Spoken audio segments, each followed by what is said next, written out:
Greetings everyone, and welcome back to GW2Gasm, episode 2. You can see here we're at Murmur Waypoint in Malchor's Leap. I'm going to show you there's a karma vendor right here. People come here looking for these diving goggles, the level 70 plus ones, and you can see that this karma vendor doesn't have any. Unless you're really lucky, you'll never be able to find them without a lot of research. What you're going to want to do basically is come over here, and you're going to want to go in the water. Watch out for that rock, it's a sticky rock. And go down here to this little Quaggan village. Now normally what's going to happen is there are going to be 3 dead guards. And if you're just trying to complete the area, you really bypass it. You don't look at it, you're looking for hearts and you're looking for things like that. This isn't even like... It's a... It's a clear mission indicator, but again, as we all know, if you're alone, missions in Ore and Orient territories are progressively difficult, and more or less you want to avoid them whenever possible unless the large groups are around. This is relatively easy though. If you're not good at underwater combat, I would suggest bringing a friend or 2 along with you, because you're going to be doing quite a bit of it. These Quaggans are little troublemakers when it comes to combat. They will progressively keep aggroing things, making you fight. And it's not really that long of a distance to get where they need to go. They're just trying to rescue somebody and bring them back. And the cage, I mean, if that big rock wasn't right there, you could basically see the cage. But they're going to take every opportunity to swim around and try to go out of their way to get you killed in one way or another. There wasn't a lot of questions that came in this week that I can barely answer because it had a lot of stuff to do with Lost Shores and everything. So we're going to talk a little bit about Lost Shores. Also this week we got Mr. Zevers is going to talk about dynamic events, the current state of them, and what he thinks should be done to progressively amp them up, make them more enjoyable and more fun. And we also have gear breakdown number 2, which will be the farming set on my ranger here. So I got one question in particular a couple times that I want to relevate to here. I can't talk that much about Lost Shores because honestly we don't know about it. It's not a beta update, it's just an update that they're releasing for new content. That being said, there's not much information out there other than what they've put out in blogs and with the little video content that they've actually done. So it's basically just speculation right now.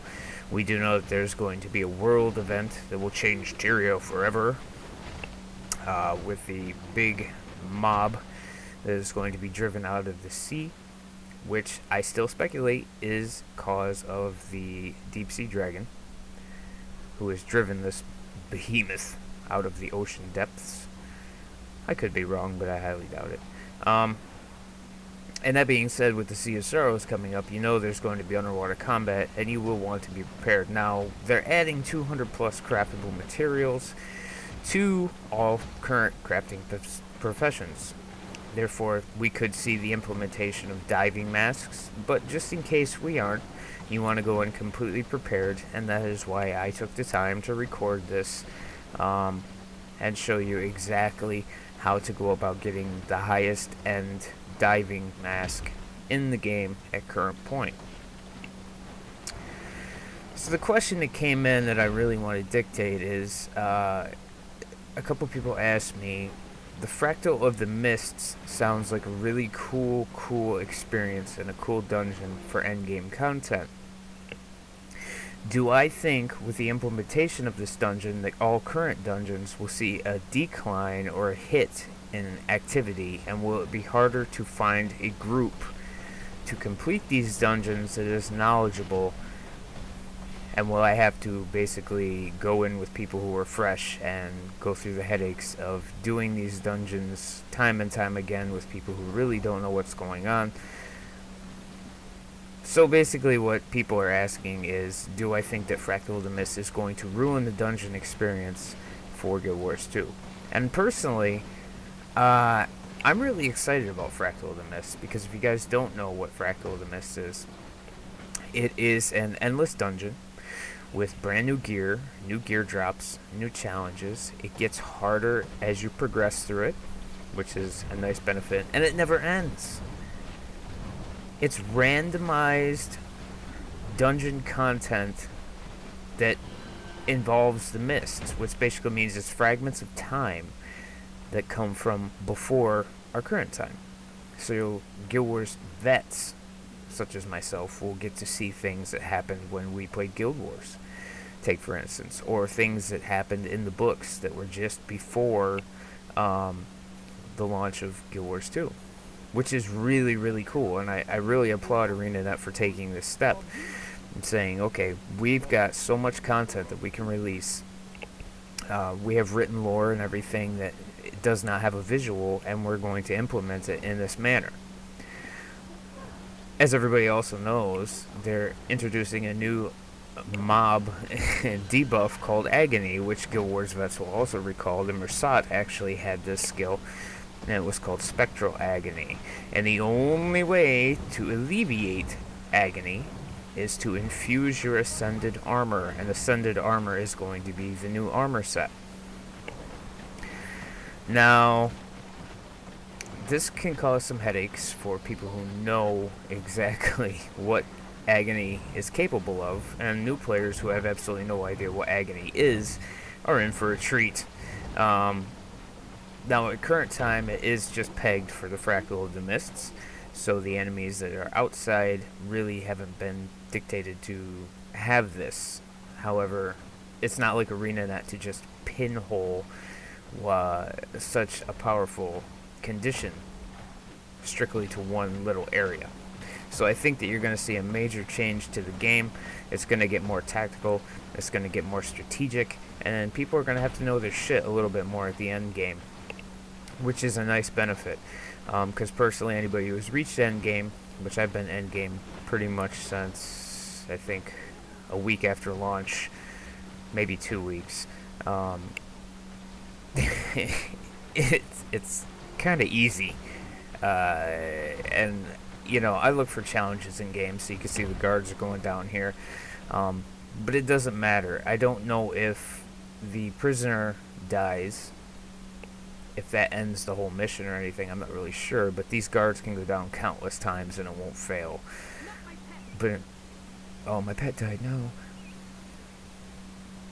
let me get my other one out. But you can see all the guards are down now. She's fighting for herself with my pet, and the guards can go down as many times as you want, so don't even worry about them going down. It's not like you have to keep them alive, you just have to keep them active. Alright, back to what we were talking about. Yeah, so do I think that Fractal of the Mist is going to destroy all current dungeon content?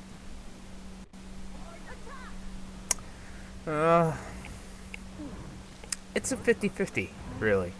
I think that endgame players who have ran the dungeons countless times are really going to relish in this new content, and I think, yeah, they're going to shy away from, you know, like, Star Wars Furnace, or Star Wars Embrace, I mean, sorry. You know, era, all the dungeons that they've ran, Ascalonian Catacombs, things like that they've just run countless times. I think that you're going to see a huge drop-off in endgame player activity around the main dungeons, and I think they're going to be hanging out mostly at Fractal of the Mists. Now, of course, you have to go into the older dungeons if you want to go for your legendary, which currently I am working on a legendary. Not going to say what yet. I'm not going to, you know, do anything until I get a little bit more progress into it. I have my precursor. I'm all set. I just need the gifts and everything. But I have to personally run AC Explorable a couple more times to get up to my 500 marks and get my gift. But I think, yeah, I think Fractal of the Mist is going to have a huge impact on the main dungeons. I don't think... it's kind of hard, but I've seen it happen in games before, is where new content normally will empty out pre-existing content. which isn't pleasurable, especially if you're more of a soloist or you're not a gilded person. Guilds obviously will have nights where, you know, they'll go through and do, you know, AC Explorable or Caudicus's Manor, things of that nature. But normally, guilds don't accept pugs, pickup groups. So I think, yeah, it's going to be a little bit harder to find groups for the pre-existing dungeons. I wouldn't worry about it too much, though, because ArenaNet usually can autocorrect these issues by adding new things to put in dungeons where you will want to do them again. But even if they don't, I think that all new players coming in, necessarily, it wouldn't be a bad thing to not have their, you know, handheld by people who have done these dungeons countless times over and can run them without hitches. I think that to keep the community alive and active, I think newer players should work together progressively and get better at the content without having major benefits of a pre-existing community, I guess you could say. This also can cause some problems, however. People will get frustrated, things will progressively decline, I think, for certain aspects of the old game. But, I mean, this is predestined to happen. This is, you know, new content is going to come out. It's going to trump pre-existing stuff, and it's just a natural flow of any progressive online game. It's just how it works. So, in my opinion, I think that you're going to see a little bit of a hit to the main dungeons. I wouldn't say it's going to completely shut them down. I'm just saying you're going to see a little bit of hit of people actively looking for the groups.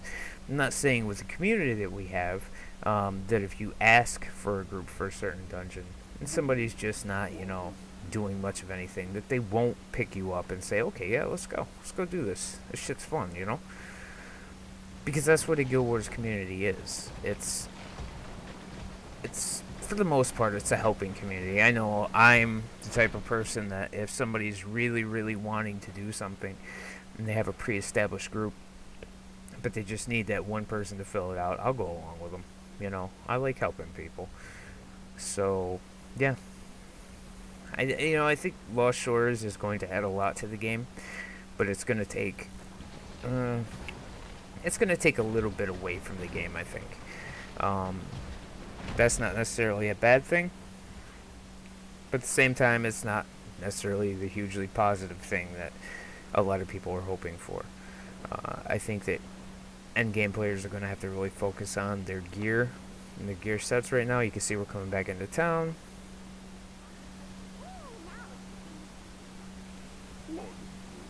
There's going to be a little dialogue. And you can see now the karma icon above her head.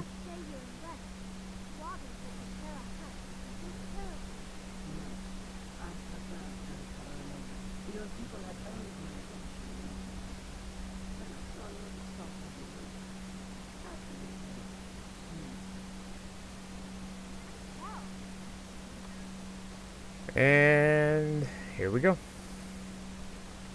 The highest end content at current time, diving mask. You see they have one for every armor type. I'm going to buy mine right now because my current one is level 47. And that's going to do it for this week's question and answers, even though there was only one question I really answered. So keep sending in those questions, guys. If you don't know the email link to send in questions, it will be at the end of the video, after the credit roll, in a special little section that a lot of people missed on the first week. And until next week, guys, check you later. And you can see here. Alright. Now we're going to get into Mr. Zevers' commentary, which I'm sure everybody's looking forward to. Till next time, guys. Peace.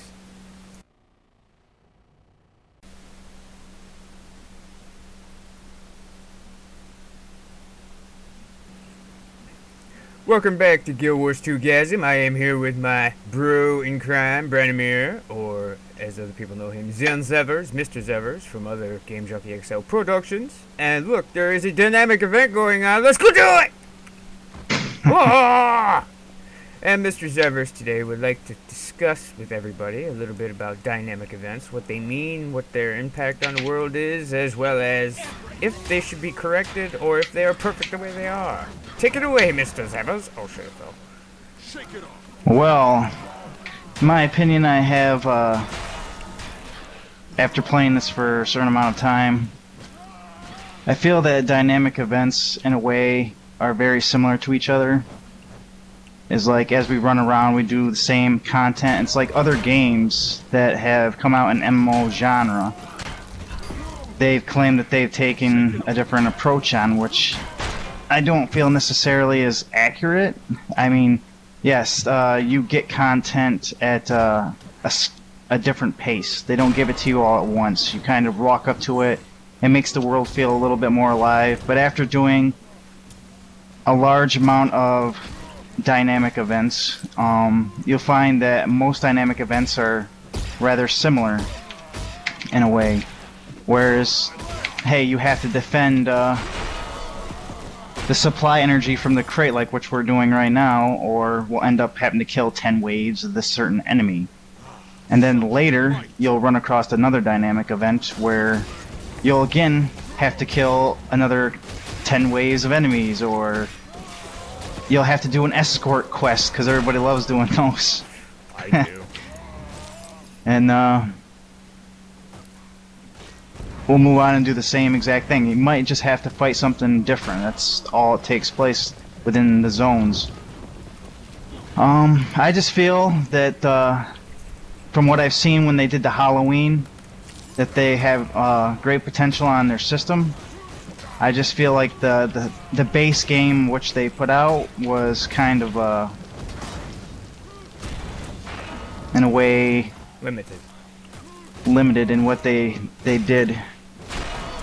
There are some unique dynamic events that take place. You have world bosses and stuff like that that set up something, but after you can completely do the world boss over and over. It doesn't feel world changing after a while, because it's like it's not changing. When they did the Halloween event, and oh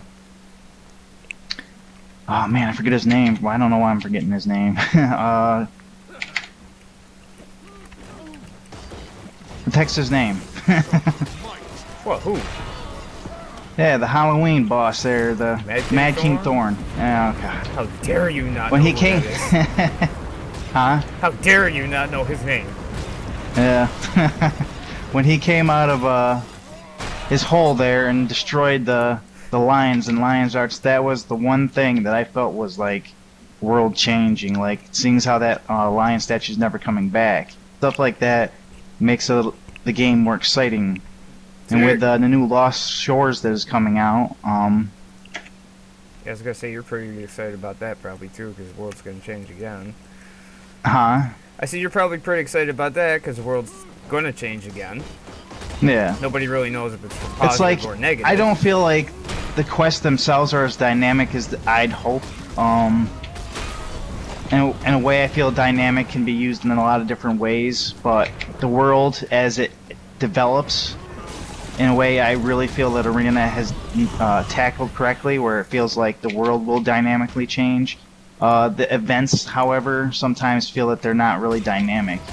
I mean, we could be doing something right now, and then you won't see another dynamic event for like 10, 15 minutes, 20 minutes of play. In some areas, you can run through the entire zone and never see one.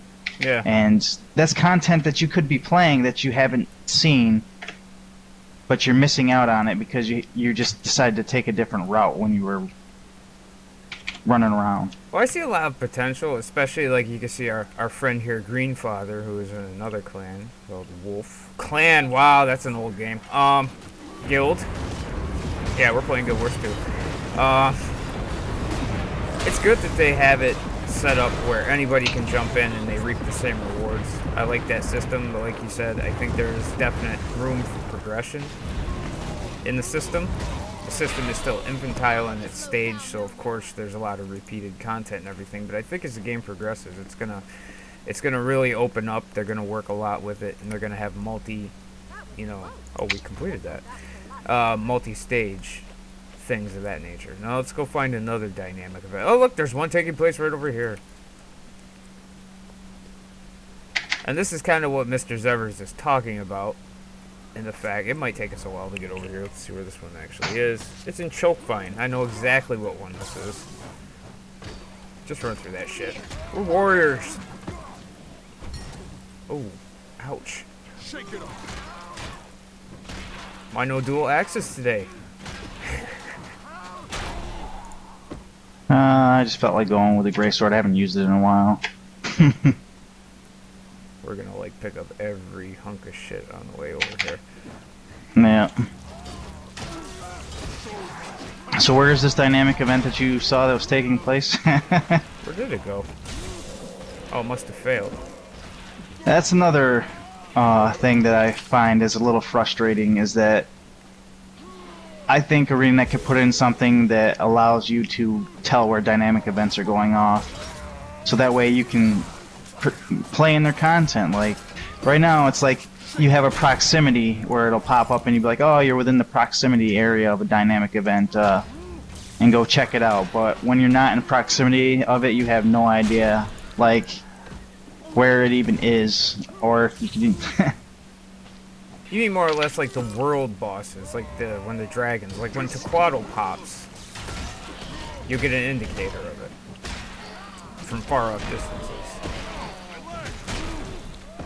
So you're kind of suggesting maybe that for like the minimal events, such as like this one was, we should get a farther radius for telling exactly what's going on when it's going on. Yeah, in a way. It's like, I think why they wanted to do this because they want to keep the interface clean, so that way there's not so much stuff congesting your screen. They want you to experience the world, not your the HUD. But I think they should, like, if you opened your map and you could see where all the dynamic events are taking place at the moment. You know what I mean? That'd be cool. So that way you can find out where these are taking place, so it doesn't work on your HUD here. Yeah.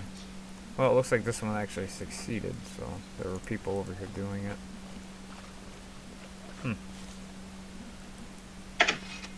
Another thing that you didn't address yet is they have to work a little bit on certain chain events glitching. Yeah. It's like, if we wanted to go to Era,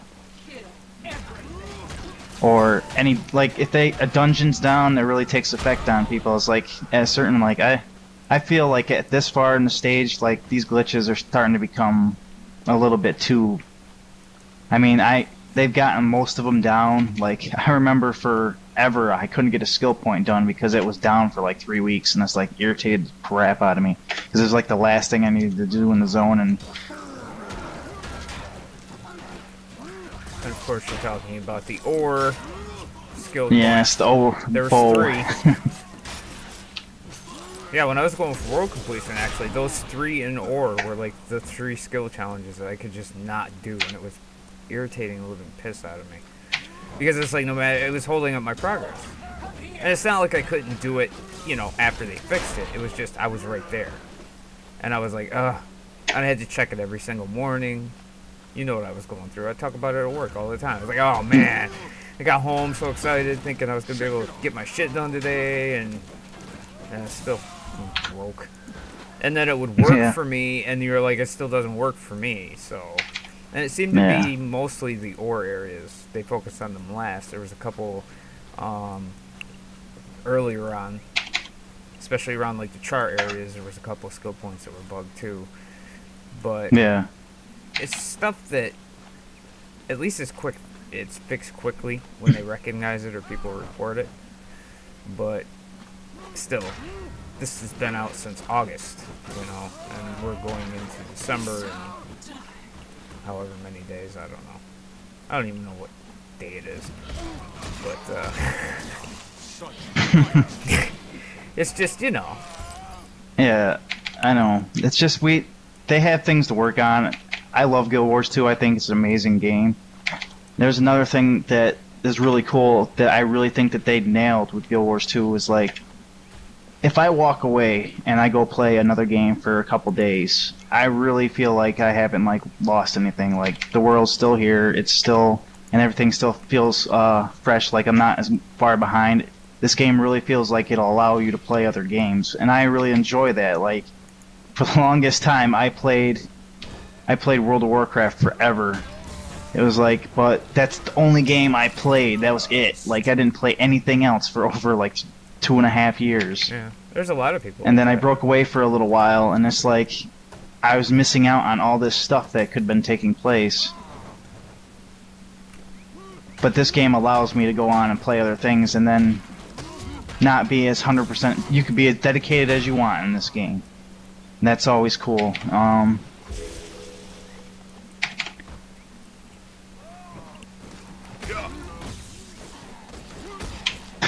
Another thing I want to touch on really is like the occurrency of some of the dynamic events, because it seems they're kind of limiting them a little bit.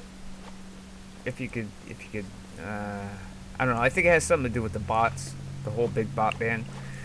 But I was in Queensdale earlier, and my usual run on my dailies, I'll go to Queensdale just to get the 5 events done really, really quickly, because it's really easy to get 5 events done in Queensdale for me. I know the routes, and I know exactly, you know, what triggers when. And I found 1 event, and it was the end of my basic run. And it seems like here, you know, we had Arlo was here farming karma for his karma gear, and he was doing an event every, you know, as soon as one stopped, another one would start, and it was like an endless chain. But it seems like they've corrected that, because as you can see, we did this event up here on the stairs. We went to do the one over in the river there. Somebody completed that, and now we're in a barren state, which basically means we have to move on. We have to keep going to find more events, or we're just going to sit here grinding on these risen thralls and brutes. It's what I was saying before. It's just, it feels like they have all this content, but we're being restricted to play it. You know, it's like, it's there, the dynamic events happen, but I don't think it's happening at a rate that it should be happening. I think it should be a little faster. I don't care if I had to see the thing like a couple times, you know what I mean? Yeah. It's like that's what they were saying. They don't want you to see it. They want you to run through the zone. But if they're saying about coming back to zones to do stuff, to gather stuff, or just take place in your daily and stuff like that, you don't want to just like not run into dynamic events. You're just taking up your time just wandering around trying to find them. Yeah. It's like I'm leveling my thief right now, and I just get extremely irritated when it's like, oh, I don't want to do these hearts. I'm tired of these hearts. I went through these hearts the first time. I just want to run around and do dynamic events, and they're not there. I can't find where they are. I'm just like, oh, this gets annoying. It almost feels like I'd go do a little bit for the day, I gain a level or two, and then just log off, because I probably could make more progress if I was just finding these dynamic events quicker, and I would enjoy my time more. Even if it is just killing 10, doing random, like, kill 10 here, kill 10 there, escort this person, like you've seen in other MMOs. It's just, they don't have enemies standing there. Right. And they don't have quest givers standing there handing out these meaningless tasks, really. But it's generally the same concept, really. Like, it's like, hey, I want you to go over here and I want you to kill 25 things. Then report back to me. You just don't have to do the reporting back. They just come in, you kill them, and then they die. Oh. And you get rewarded. Now we got to choke Vine Gorge. And we've run away from it, so we have a little bit of footwork to do. It's, I think that the gear in this game, I like to progress towards something at all times. I always feel like I want to be progressing. Now, cosmetic progression is nice. I just wish that some people might say that it's already difficult enough to get gear and stuff like that. Like, if we're talking legendary, yeah, that's a progression that's very difficult to obtain. But Should that be the only thing that should be difficult to obtain? I'd like to see like gear, like certain gears, stuff like that, to be more difficult for those people who want to really work hard at obtaining stuff. You know, you don't have to just have like one item. I mean, and probably in the future they plan on doing this. That's just, I haven't seen it implemented so far, which would have been cool. Well, it's like there's other things. In Guild Wars 1, it was like there was a lot of cosmetic aspects to it. There wasn't necessarily any endgame gear, which was 20. There wasn't any endgame gear that was necessarily better than anything else. It was what you did with the gear. You know, it was the runes and the sigils and everything that you put on everything. But even in Guild Wars 1, it was tend to be like this, so I was expecting it with Guild Wars 2. Wasn't expecting the legendaries. I am working on a legendary right now. It is a migraine. But I'll get there eventually. I know I'll get there. And yeah, I get what you're saying with the whole there should be more to progress with. Although I think with the amount that you put into legendary, I think that if there was like a whole legendary set of armor, which other people have asked for, things like that, I think it would be overwhelming, personally. Or if you put it on a random. Well, I don't mean on the same. I'm not saying on the same level as the legendary. The legendary should be like the ultimate goal that you have, but they can make things a little more difficult on some of these items. Like, in different ways. Don't make dungeon gear like the overall, like, hey, like blacksmithing, the gear was too easy to get. It was too easy. You have to admit it. Yeah, it was. Oh, it took me less than a day to craft my entire set of armor. Look, we succeeded. And that's the thing, it's no more powerful. It looks just as good as a lot of the other sets of armor. Which brings up your point again. We succeeded. We defended Chokefine Gorge before the Risen overran it, which it had to get up to 25, and all we had to do was kill a bunch of things. Yeah. And we're not bashing the game, so anybody who's watching this is like, oh, these guys are just trolling Guild Wars 2. They play it, yeah, but they're fucking trolling it all the time. No, we're not trolling it. We're just saying, there's things here that are core, and they will be expanded on. They should be expanded on, and there's a lot of potential in these things. Now, it's like when they did the Halloween event and you did the scavenger hunt. I'd love to see something like that implemented into the world, where you'd see old Guild Wars 1 lore, Yeah. Something like they'd take you to like where old Lion's Arch used to be, and it explains the history of it there, but you get rewarded for some sort of scavenger hunt, like locating these specific items. They kind of did something cool with that when you did like the diving goggles and stuff like that, but it'd be cool if they added like something like that within the story element, so that way people who haven't played the first Guild Wars, who didn't really get into it because they didn't like the way that it was done, like me, I didn't really care for the way Guild Wars, the game, felt back then. Yeah. They can learn the lore.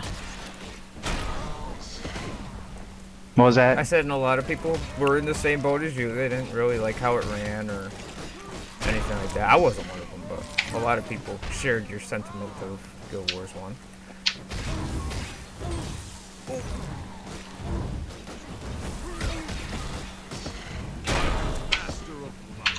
Oh, I just got Crate Slayer. You can see here where you come back, we defended Chokefine Gorge, which wasn't overly difficult. Of course, get two warriors together and not much killing is difficult. But now we're back and we're doing what we originally started doing, which is this defending thing. And this is going to happen over and over again through the day. Probably 600 times. I think also, probably to end this off, because it's getting quite long, but I think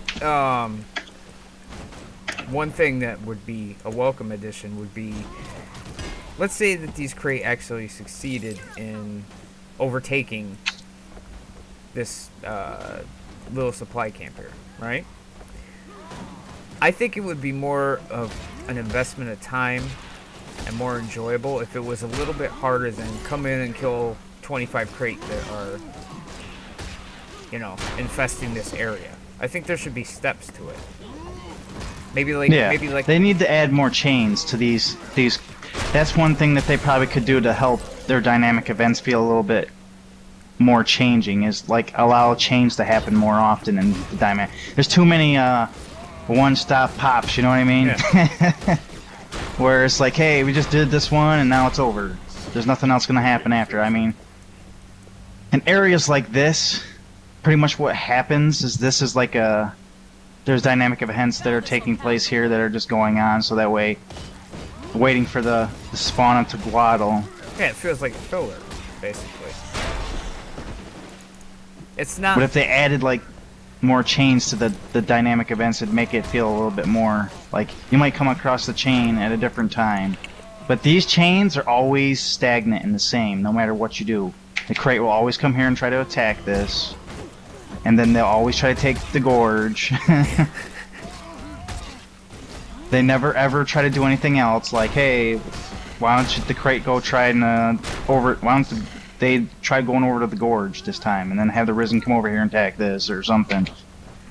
Or even if these are regular crate, even if like as the day progressed, even if they started bringing stronger crates in, like say, you know, about midday they started bringing one champion crate in, along with a string, which added a thing. Whereas, you know, ArenaNet doesn't want people to be held back, so if there's not a lot of people in this zone, obviously they couldn't get a champion crate, but there's always going to be people here, you know. And I think if they added stability to opposition, such as champion crates coming in, or obviously the crate aren't good at constructing things, they just use junk. If you've ever seen their bases out in the middle of the water, they just use abandoned barges and things like that. But more intelligent races that construct, if they started building war machines and towers and things. So that way it's not just like it's just our side just basically with all this technology just like pummeling other people's shit. Like they have like an equal or stronger force. I was like, yeah, the dragons are cool, but it's such a one-staged like story progression, you know what I mean? Like everything that we're doing right now is focused on these dragons, on this one dragon. I like the story to split off into different directions, like a little bit, you know what I mean? Like, not everything has to do with the dragon, which I'm hoping that the Lost Shore will remedy, like, you know what I mean? It'll split up its focus, so that way you have two different focuses. Yeah. Large scale. It almost seems, too, in retrospect, that the NPCs that are around this area, and I've actually seen an event trigger off where there was no people around. I just sat and watched it, and it had a bunch of these golems around it, and basically the opposition that was coming in didn't stand a chance because they just kept doing their spinning attacks and everything on the junk mobs that were coming in, and basically the event went off without a hitch. There was basically no way that the enemy could actually take the point, which I think something that ArenaNet said that it wasn't plausible to happen. Like, enemies are supposed to be able to overtake things, and I didn't get any progressive data. I didn't, like, the second time I sat there and watched it, I didn't, you know, I was in the area, so I got participation for it, which I'm going to talk about in another episode of GW2Gasm, how it exactly works and everything. But it was just funny because the second time people actually showed up, but even if they hadn't shown up, the event still would have went off without a hitch because these golems, I think there was like 4 or 5 of them, were just pounding the hell out of everything that was coming at them. So it was a complete safe zone. Alright. But you can also be like, there's other things like you can have more things that take place in the world to make it more world changing. Like if a dynamic event goes off in a zone, like you can't buy anything from vendors. Make it something like some people might not like it, but because you can go to other places to buy stuff if it's like, you know, make it a little like feel like there's something that's really being done. It's like I feel like when they implemented World v World that I was gonna feel like an impact on the economy when if we were losing World v World, you know what I mean? Just like, but if we did, people would want to be getting in there more so they can really feel the benefits of it. Yeah. I just feel that it's underplayed a little bit from what they could do. Like dynamic events could really like set off this like thing where it's like, okay, if this really does not happen, then okay, then I have to walk all the way halfway around the zone to get around this or something, like, you know what I mean? Like if the Ettins come through and they collapse a tunnel and before you stop them, then you have to run all the way halfway around the zone. So it just basically cuts down your time and stuff like that, you know what I mean? Like you have to go through all this other stuff that you wouldn't have had before. Well, there is a few random occasions where things like that do happen, but they're very infrequent. There's actually a dredge thing that there's a cavern through a big mountain, and the dredge are constantly trying to cave this cavern in. And it's, you know, but it's like one instant that I can recall off the top of my head. It's not very fluent in the rest of the game. So I think ArenaNet's got some work to do with it. Arisen controlled the choke by Gorge again. Look at that. Somebody better go over there and stop them. But yeah. So, anything else you would like to add before we end this off? No, I'm all set. Alright. Have a good day.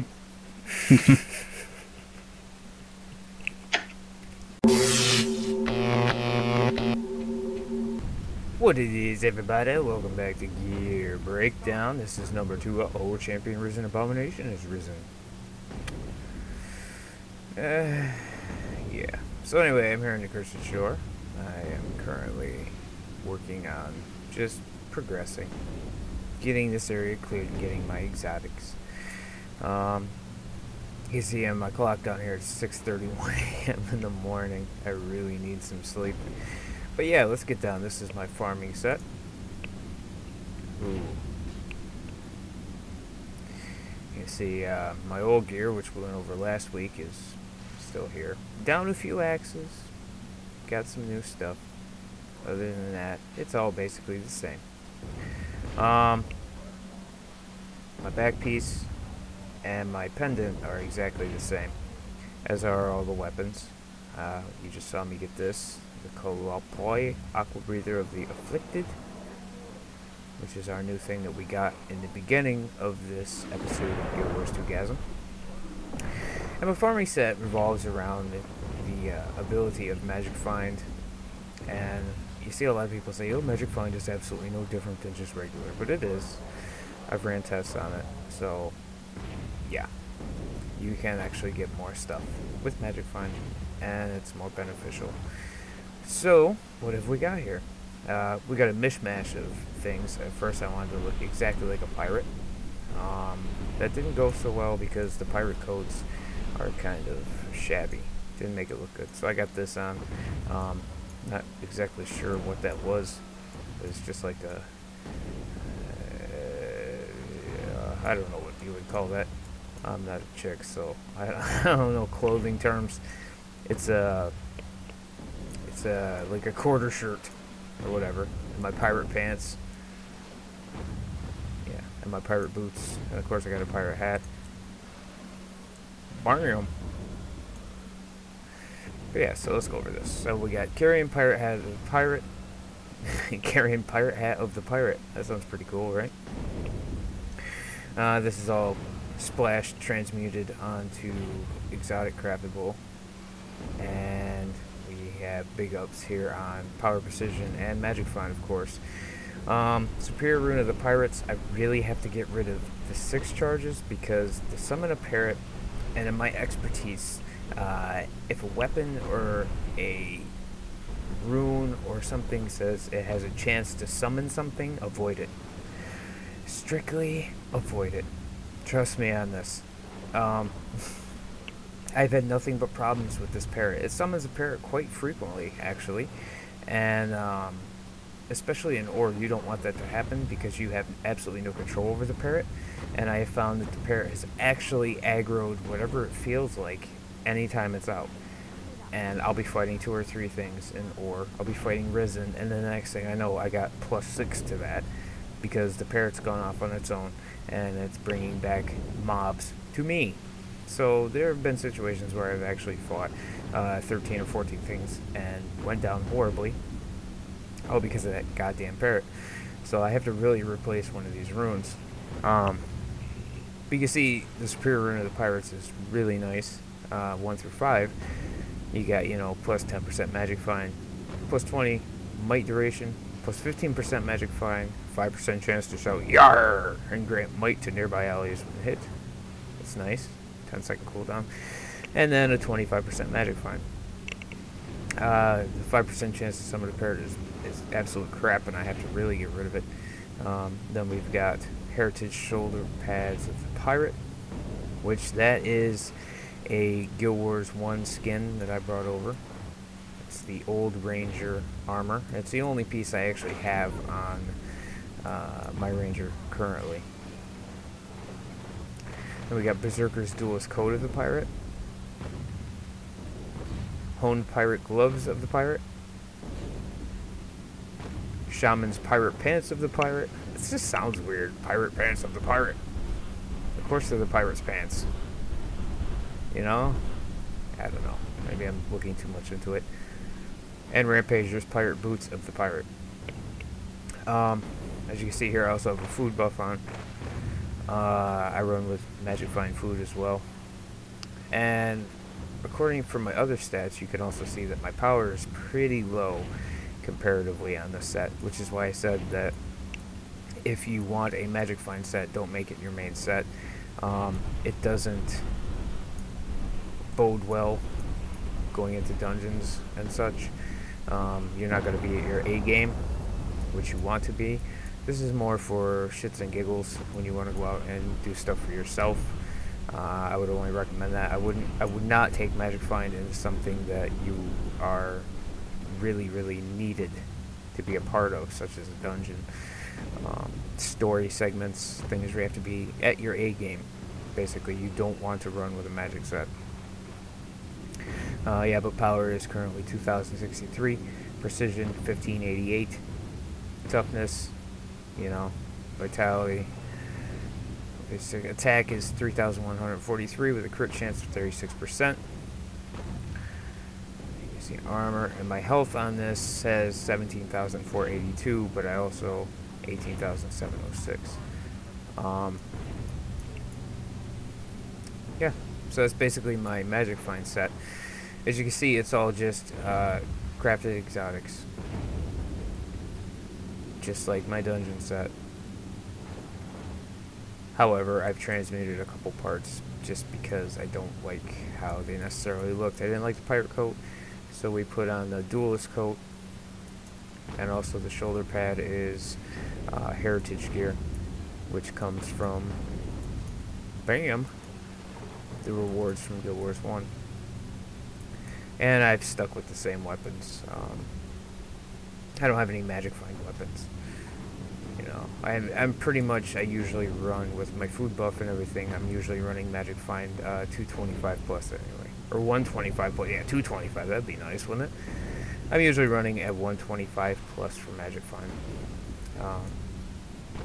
And I make out, like, you know, I make out pretty decent with it. So yeah, that is week 2 gear breakdown. I know it's kind of limited. Oh, we didn't go over this shit, did we? And I run dual opal orichalcum earrings of the explorers. You see? And also dual opal orichalcum rings of the explorer.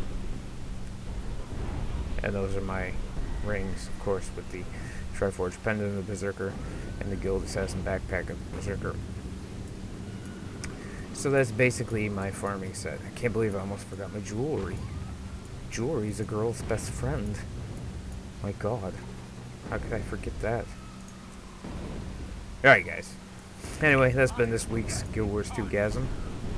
Check back in next week, and we will have Lost Shores content to go into, as well as we're going to get into Vargas a little bit and show what he runs with currently. It might have changed at that point if I get some Ascended armor and things, but as for now, we will have the gear breakdown next week as scheduled for my warrior, and I will talk to you then.